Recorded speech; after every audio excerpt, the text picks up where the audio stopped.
On est bombardé de chiffres, ils sont partout et ils façonnent notre vision du monde. Mais si parfois ils nous racontaient la mauvaise histoire? Alors, pour y voir plus clair, on va s'appuyer sur le livre de Václav Smil, Numbers Don't Lie. L'idée, c'est de se construire une sorte de boîte à outils pour apprendre à lire entre les lignes avec un esprit critique. Et ça nous amène à une question de base, mais qui est essentielle. Comment être sûr que les données qu'on nous présente, qu'elles correspondent vraiment à la réalité? C'est là que Václav Smil intervient. Pour lui, c'est simple. Un chiffre tout seul, ça ne veut rien dire.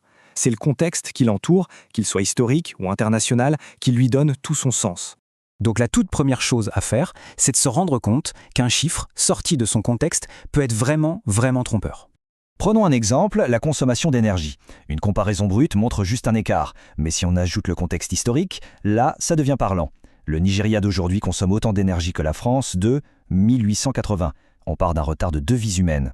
Ah, les premiers cas pratiques. Est-ce qu'il existerait un seul et unique chiffre capable de résumer la véritable qualité de vie d'un pays? C'est une sacrée question.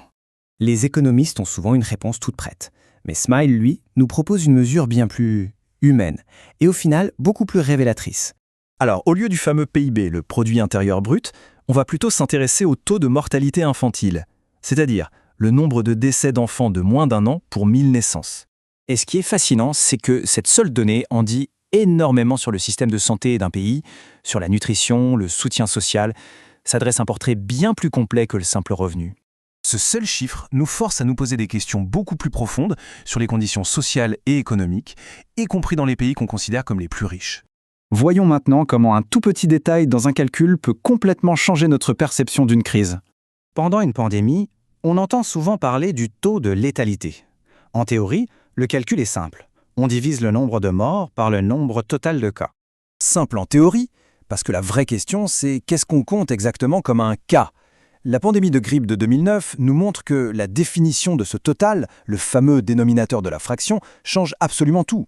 Tenez-vous bien, si on ne comptait que les cas confirmés en laboratoire, le taux de mortalité paraissait jusqu'à 500 fois plus élevé que si on estimait l'ensemble des infections.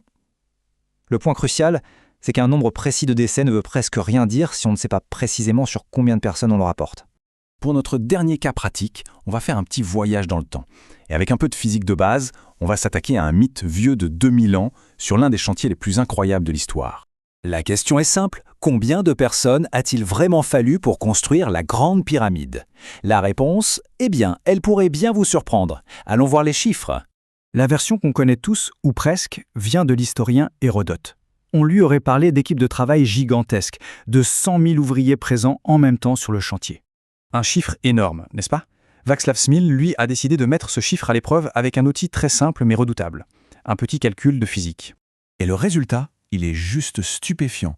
Le calcul montre que l'ensemble du projet, en incluant les tailleurs de pierre, le personnel de soutien, tout le monde, nécessitait probablement moins de 7000 travailleurs. C'est ça, le pouvoir d'une simple vérification par le calcul.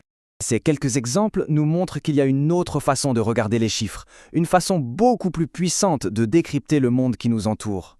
Alors, que faut-il retenir de tout ça? D'abord, toujours exiger du contexte. Ensuite, se méfier du dénominateur. Ne pas avoir peur de faire quelques calculs de base pour vérifier une info. Et enfin, privilégier des indicateurs qui, à eux seuls, racontent une histoire bien plus grande. Adopter cette façon de penser, c'est une compétence vraiment essentielle aujourd'hui pour quiconque veut comprendre le monde. Et ça nous laisse avec cette dernière pensée.